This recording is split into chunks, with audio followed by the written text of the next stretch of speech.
Aurora's regional navigation campus will open to the public in 10 days. It's the city's solution to addressing homelessness, and Denver7 got an early look inside. Now, the former hotel and convention center has 3 tiers. There's room for more than 280 people in Tier 1, which is an emergency shelter. Tier 2 offers more privacy for another 114 people who agree to participate in programs like case management or workforce training. And Tier 3 is 220 private hotel rooms converted into workforce housing. Denver7 spoke to Chantel Anderson. She was homeless once and is now a program director helping people facing the same challenges that she had. I remember navigating the services and being told, oh, you have to go across town to get this, or you have to go over here to get this. Adams, Arapahoe, and Douglas counties helped fund the project. And if you are looking for ways to support our community this holiday season, Denver7 is partnering with Safeway for our Holiday Helpings campaign. You can scan the QR code to donate or also make a donation at checkout at Safeway. Your donations will be used to pay for $50 Safeway gift cards. Nonprofit organizations and food banks will be giving this to people in need all across the state. Well, the 2026 Farmer's Almanac is out, and it will be the last one ever. For more than 2 centuries, the book included long-term weather predictions, moon phases, fishing and gardening guides. The publishers, though, say it just got too expensive to produce and distribute. You will still be able to access the online content, though, until the end of the year. Now, you guys, I don't have a green thumb in my book, not even a little bit, but I do have a friend gardening this year in Denver. She used her almanac, and she still has stuff coming out of the ground right now. Yeah. There's a lot of that data, though, that you can also find online, and climatologically things they would find. So that's what I think we use more so now is the computer. It's Google. It's just a little more outdated, Alexa? the paper version. Although I do appreciate a good book, so I can see where folks are going to get upset about it.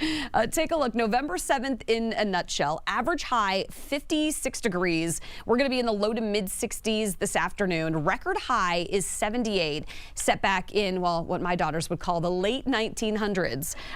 We are going to see temps that are obviously well below that today, and especially this weekend. Not as windy today. The wind's calming down a bit. 60s today. We're going to be in the 50s tomorrow, and it gets even cooler on Sunday. At that point, temperatures are going to dip down into potentially the upper 40s in some neighborhoods.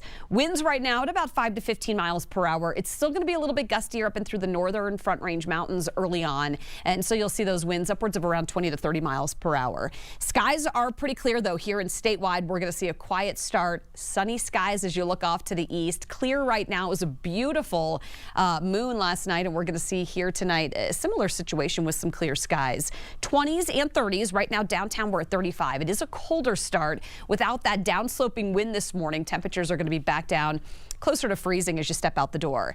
As you look at the warm up today, though, should get into the upper 50s here by about 12 o'clock. We'll get a little increase in cloud cover. Some clouds streaming in from the west here early afternoon. A little more snow for the mountains. Not enough for any winter weather alerts, but those high mountain passes could get wet here tonight. We'll top out in the low to mid 60s between about 3 and 4 o'clock. And then overnight tonight, some pretty clear skies. That snow will taper off in the mountains by early tomorrow morning. But if you are planning on heading up to the high country early Saturday, could still see some slick spots early on before that sun comes out and melts it all off. 30s, 40s here in town early Saturday morning, and then highs only in the 50s. So it's only going to be about a 10 to 15 degree warm up once we hit that afternoon high. There will be a lot of sunshine, though. So here in town and across the state, that does make a huge difference, even on a cooler day like that. 65 today, about 10 degrees cooler tomorrow, and then we're going to drop down closer to about 50, some upper 40s. We will see those winds kick up here through the weekend a bit. It's likely going to make these 50s feel even colder, but early next week, warming right back up. We're talking 60s, even 70s here into the first of next week. So, Anusha, more warm weather on the way once we get past this weekend cool down. All right, looking forward to it. Thanks, Lisa. And you are taking a live look at DIA. We are tracking 74 cancellations and 28 delays right now. Of course, this is important because today is the first day the FAA is reducing flight traffic traffic by 10%, starting at 4%, ramping up from there. It is in response to not having enough air traffic controllers during the government shutdown. Want to bring in Allie Jenner, John, because I know, Allie, you're watching the flight map this morning. What are you seeing? Yeah, Jason set me up with this. Isn't it cool? You can see all of the flights that are currently landed there at DIA, either landed or waiting to take off. So we're working with a few right now. We'll keep an eye on it to see if we start to see more of them pile up there as we start to see a little bit more of these cancellations. But I do want to get you out to the map if traveling is part of your plans today. Things look pretty good if you're heading out right now, either going to DIA or coming from it. We've been in the green all morning long. Again, we'll keep an eye on this. We could expect some changes here as some people maybe figure out what to do as timing potentially changes. I do want to get you out to wait times too. We'll hear a little more in depth about what things look like in the airport. Our Sofia Villalba is out there. You'll hear from her in a few minutes. But East Security looking pretty good. It's about cut in half from what we saw just a few minutes ago. West Security just under 10 minutes this morning. Thank you, Allie. The Trump administration announces a new deal on two popular weight loss drugs, how low the prices could get for Americans. And it is a victory Friday for Broncos country. It was definitely a close one. We're hearing from you throughout the morning.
Welcome back. Soon, you might pay less for popular weight loss drugs. The Trump administration is making deals with pharmaceutical companies Zepbound and Wegovy to lower the costs. Now, right now, the drugs cost at least $1,000. The White House says under the new deal, patients will pay roughly $350 for a month's supply of the injectable drugs. A daily pill version, which still needs to be approved by the FDA, will have prices starting at $150. These prices will be available when Trump RX, the administration's direct-to-consumer website, launches in early 2026. The drugs will also be covered by Medicare for weight loss starting mid-2026 with a $50 copay.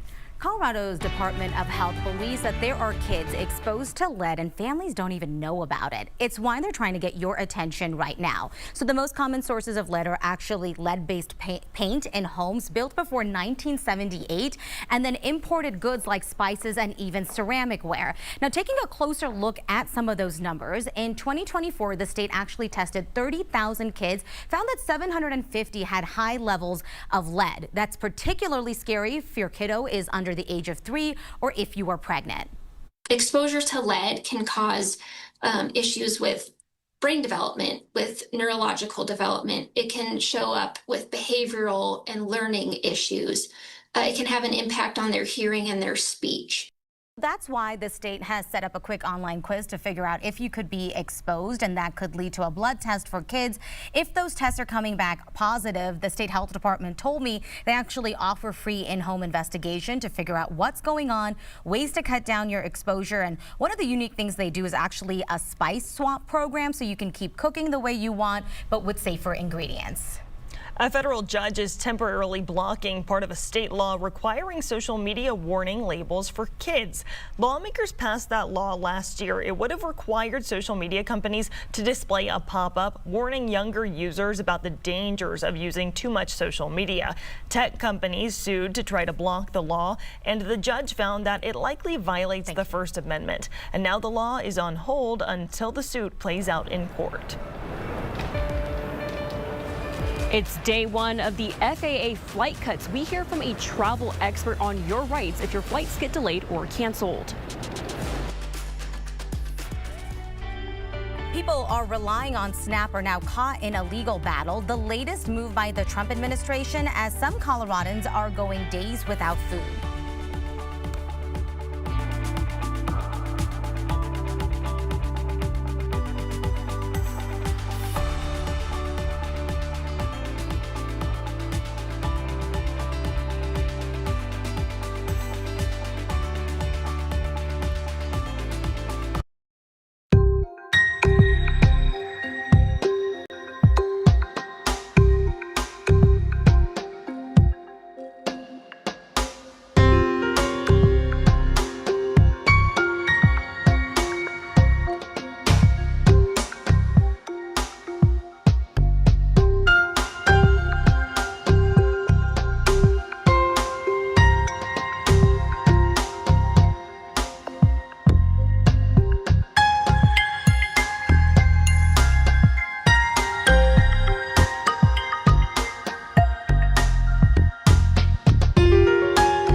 people's frustrations are going to reach a boiling point. I firmly believe that it's going to be aviation that puts an end to this shutdown.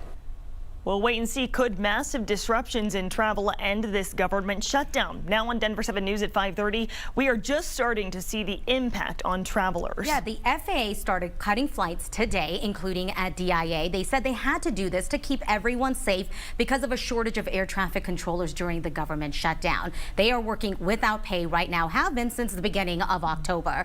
Denver 7 Sofia Villalba is at DIA. And Sofia, people who were supposed to be flying to Minneapolis through United would have been showing up probably now or in the next half hour or so, but that's actually the first flight canceled for United. Yeah, and that first flight was supposed to leave at 7:45. Now we're here at the TSA checkpoint area, and it's actually cleared up just within the past few minutes. But as of today, there has been 74 cancellations compared to a total of 4 yesterday. Now, if your flight has been delayed or canceled, there are a couple things to keep in mind. You are protected under federal law to get a refund or rebook a new flight if your flight has been delayed for more than 3 hours or canceled. We also have individual policies for major airlines like United, Southwest, online. A travel expert says, as you're booking, try and find morning flights so you have a better chance of showing up on time. If you do have to change your flight and are considering booking a backup flight, make sure you're not booking a basic economy ticket. That is the most restrictive. You want to make sure that you're able to cancel that ticket for at least a credit to use in the future, especially if you're a frequent traveler. Now we know at least one airline, United, has already released their list of cancellations through Sunday, and several major airlines have released their plans to help you. You can find those details on our website, denver7.com. Live at Denver International Airport, Sofia Villalba, Denver 7. Back to you in the studio. Thank you, Sophia. And on top of the travel headaches, TSA officers across the country, including here in Colorado, are expecting an empty paycheck today. Now, we spoke with Angela Grana, a TSA officer at the La Plata Airport in Durango. She says questions over food, childcare, rent, and utility payments are at the top of her coworkers' minds. We chose this job for the benefits. We chose this job for the retirement. And now we're having this carrot dangled over our head that, you know, we might not even pay you. DIA says it is trying to come up with some solutions to help out these workers. The airport set up a food pantry where you can donate non-perishables, toiletries, and other essential supplies. There's one on the Great Hall on level 5 and one at the Final Approach cell phone lot building. We do want to bring in Allie Jennerjohn right now. You're in for traffic today, and Allie, you've also been keeping a close eye on the flight map out of DIA. Yeah, take a look at this. It feels like it's doubled since we looked at it last, and we'll be tracking it all morning long. But just a lot of flights right here, parked, stopped, coming in to DIA. We're waiting to see how many are able to leave today as well. We also know security wait times, though, they are decreasing. We heard that from Sophia, who is out there right now. Drive times to and from the airport, though, have stayed good all morning long. If you're heading to DIA, about 10 minutes. If you're leaving DIA, about 9 minutes. So we'll keep that in mind. We'll continue tracking it throughout the morning to see the impact. Getting you slowly over to the mountains, southbound, northbound, I-25 looking pretty good this morning. And then if you're headed that way, Lisa, we're looking at just under an hour if those are in your weekend plans. And you might find some damp roads up and over the high mountain passes after we picked up a little bit of snow yesterday. They're definitely making snow. Here is a live look from Winter Park right now, and snow guns ablazing here early this morning. The winds still a little gusty up and through parts of Rocky Mountain National Park. Speeds there have been at about 20 to 30 miles per hour. Calmer for us here in town, though, anywhere from 10 to about 15 this morning as you step out the door. Under a mostly sunny sky, a very bright eastbound drive in store here in just about an hour from now. You're going to find a little increase in cloud cover here by midday. Temperatures are going to get into the low to mid 60s, and we'll pick up a little more snow right at, and it looks like north of I-70. Not enough for any winter weather alerts. And in fact, when you look ahead, precipitation forecast for the next 5 days, man, it just stays way too dry for us. Would love to see more rain, snow here across the plains, but expecting even warmer and drier conditions, you guys, early next week. It does get chilly this weekend. We'll take a closer look at your full weekend forecast coming up.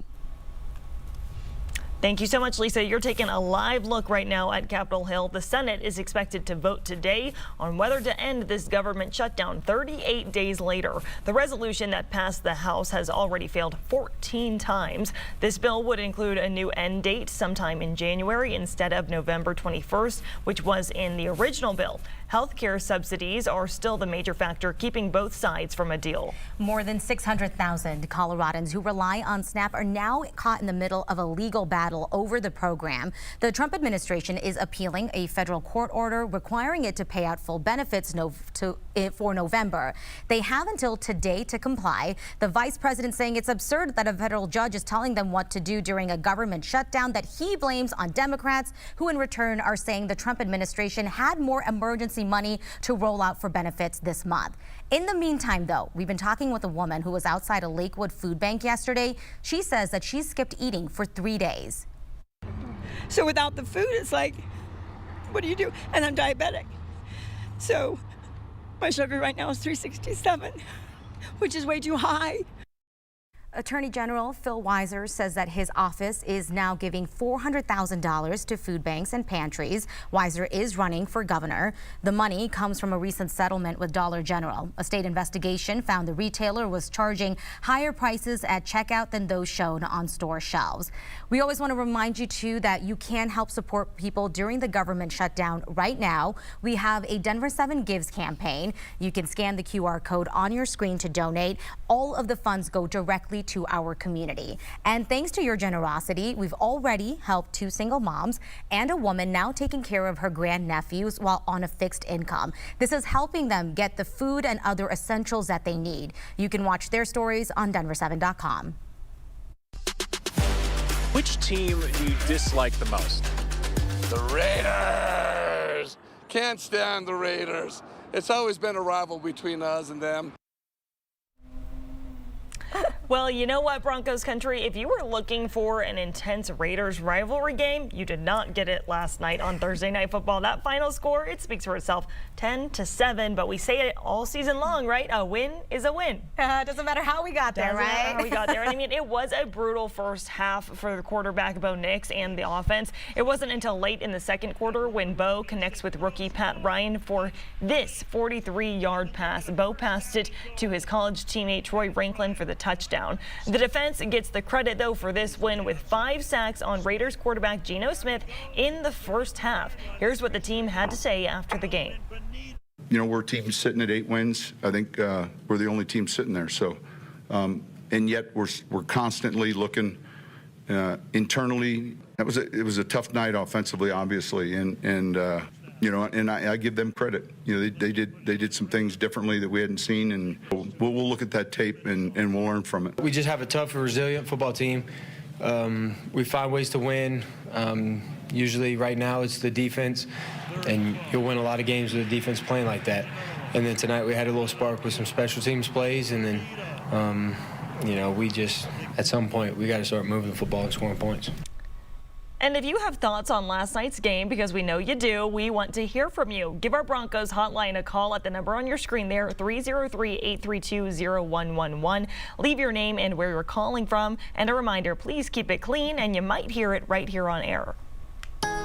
Or don't keep it clean. We'll listen to it and we'll laugh at it. Yeah. It won't make air. But we won't put it on air. Yeah. Yeah. I can't believe we have the best record in the NFL. It's unreal. No one would have guessed that. Right now, looking at by noon, temps getting into the upper 50s to low 60s. It'll be a pretty mild afternoon. Little mix of sun and clouds for us here today. Mild, not as windy. It does get colder. We're a good 10 degrees colder tomorrow. So tracking a change for the weekend and a little more snow for the mountains. I'll show you what that looks like on our statewide futurecast here hour by hour. Allie, coming up in just a few minutes. Getting back to all the drive times in the area, been a pretty easy drive so far this morning. We'll see how that changes as more of you wake up. It is 5:38 on the clock right now. But right now, southbound I-25, northbound I-25 looking pretty good, even if you're coming westbound on I-76 as well. Really, it's been in the green all morning long. Here on westbound I-270, also looking about 7 minutes. Same if you're heading eastbound as well. Getting you over to I-70 if you're going to or from Piccadilly and I-25. That looks good, just under 15 minutes right now. And then taking you along I-225, we We know that's well traveled. Northbound and southbound looking at about 10 minutes right now. Giving you one more look, southbound I-225, northbound and southbound I-25 all clear this morning. About 15 minutes for your morning commute. All right, thanks so much, Allie. And don't forget that Santa Fe Drive at Cedar Avenue will be closed next Monday through Friday. The Department of Transportation and Infrastructure says the Burlington Northern and Santa Fe Railway, they need to replace some railroad tracks. This will also impact drivers on I-25 at the Alameda Avenue exit. That's likely going to be congested. Well, shoppers face a new challenge, ads created by artificial intelligence. We're going to show you how to avoid wasting your money on those shady products. You may hate to hear it, but it's probably time to think about getting your vehicle ready for winter. Coming up, I'll tell you about what that means and how you can stay safe on the roads.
All right, you're taking a live look at DIA right now. You can see that cancellation board, and there are 74 cancellations and 31 delays at the airport right now. We are tracking major disruptions to travel here and across the country after that FAA order to cut 10% of daily flights.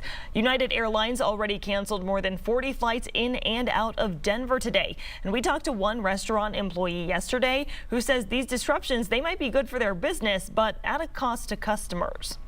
I think if we have a lot of delays, it's probably going to continue to impact us positively from a business perspective, but certainly, you know, from the traveling public perspective, it's not a good thing, especially around the holiday season. And coming up at 6:45, we're going to have an aviation expert from MSU Denver joining us here live to talk about what this could mean in the long run. And as we're getting closer and closer to the holiday travel season, maybe some more people are considering driving, especially with all the changes that are happening right now when it comes to flying. Exactly. And even though the weather, it doesn't feel like it right now, it's about that time to start thinking about getting your car ready for the cold and the snow if you haven't done it yet. Denver 7's Ethan Carlson is showing us a few ways that you can get ready now so you're not scrambling at the last minute. We've already seen snow in the mountains, and it's just a matter of time before it hits the Denver metro. Make sure that once the snowstorm does hit in the area that you're in, you are prepared. That way you are safe. Colorado State Trooper Gabriel Molter says that drivers get stranded on the side of icy roads every winter, and that help may not be right around the corner. You may be stuck on that side of the road for a good few hours, waiting for either help or a tow truck. He mentioned to make sure that you have an ice scraper, preferably with one of these brushes, and to make an emergency bag that has things that you can really find around the house, like water, non-perishable food, like these crackers that won't freeze, warm clothing, extra jackets, and of course, a blanket so that you can keep warm in the winter.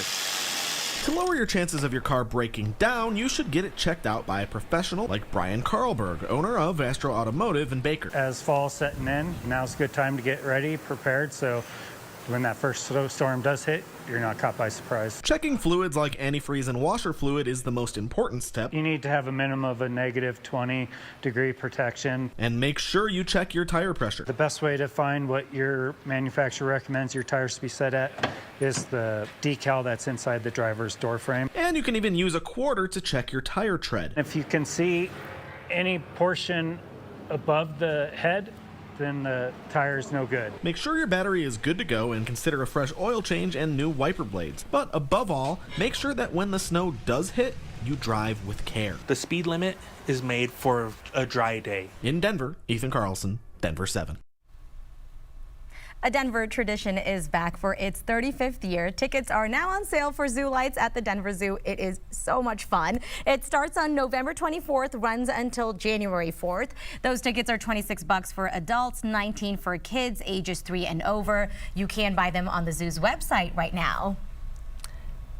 And guess what? More ski resorts are opening for this season. You're taking a live look right now out there at Copper. Today is opening day for Breckenridge as well as Copper Mountain right there. Breckenridge is set to open at 8:30 this morning and Copper Mountain at 9 o'clock. And Loveland Ski Area opens up tomorrow. Lisa, you've said it already though. Not a lot of snow up there for anybody trying to hit the slopes. No, yeah, it's been a slow start to the season for the high country. We'll get a little more help, it looks like, here today. I'll show you that in just a minute. Down here, we have yet to see our first snowfall, obviously. The latest first snow dates here, December 10th, 2021. That was obviously the year of the Marshall Fire. And then you look at the next 4 dates, and it's really mid to late November. So we are inching up. We're creeping up on some of these dates here for this year. Right now, looking at dry conditions across the Super 7-day. I'll show you that here in just a minute. Very dry this morning. You're looking at clear skies early on. The winds have calmed down. Yesterday, it got pretty gusty. You're going to find some calmer conditions here. Still a little bit gustier up and through the northern Front Range Mountains, but speeds in town at about 10 to 15 miles per hour. You can't beat these sunrises, though. What a beautiful view again from Lookout Mountain this morning. We're under a mostly sunny sky. We're going to stay like that for the next few hours with a few building clouds here over the eastern plains by about 12 o'clock. Temperatures will get into the upper 50s to near 60 by lunch. We'll then tack on another few degrees, low to mid 60s for highs with a little more snow popping up in the mountains. Not enough for any alerts, but we may see again some wet high mountain passes tonight into early tomorrow morning. So you might see that if you are heading up to the mountains early Saturday. That'll then clear out, though, and you're going to be under a mostly sunny sky. A little breezy. Again, the winds will kick up on Saturday. 30s and 40s here in town early in the morning. And then take a look at our highs tomorrow afternoon. A far cry from what we've seen this week. It'll be low to mid 50s Saturday. Plenty of sunshine, though. If you're heading up to the mountains, more 30s to low 40s, so definitely chillier, especially in those early morning hours. 10-day forecast, though, still under some warmer than average weather. Starting to see a bit more of a pattern shift, though, when it comes to precipitation by mid-month. So we're hoping we're going to get a better dose of snow, both in the mountains and potentially our first one here. But you look ahead at the next 5 to 7 days, and it's dry. 60s today, mid-50s on Saturday. Sunday's going to be the cooler of the 2 days this weekend. 50 in town, down. Could see some cities only make it into the upper 40s, but then we warm right back up. That ridge of high pressure builds back in. At this point next week, you're going to find a lot of cold weather over the East Coast. We'll talk more about that coming up, but here in town and to the west, looking at 60s and again, even more 70s, Allie, early next week. Well, quiet morning so far, although I guess our producers tell me never to say the Q word, but it has been an easy morning for those that are just now waking up. Westbound I-76, eastbound I-76 looking pretty good this morning. Going a little more north if you're heading towards Boulder. Highway 36 looking clear as well. Eastbound Highway 36 sitting at just about 10 minutes. I want to get you over to the airport too. We know we are expecting some delays if you're heading to the airport right now, just slightly slowing down. I think this is typical. This isn't anything to be too concerned of right now. If you're leaving the airport, things look pretty good. I want to get you out to Flight Tracker. Jason set me up with this. I've been kind of nerding out about it all morning. I know people love this, and I don't usually look at it, but it's pretty cool. It's showing you all the flights that are currently at DIA, so you can see that, and we'll keep tracking that all morning long as we start to see potentially more cancellations of flights, more delays. We might see more planes just kind of hanging out here throughout the morning. So again, we'll keep an eye on this. I just checked security wait times. They're under 10 minutes this morning. All right. Thanks, Allie. Well, shopping ads in your social media feeds are designed actually to get you to stop scrolling, but what happens when you buy it and then it shows up and it's totally different? Yeah, Mallory Sophistay explained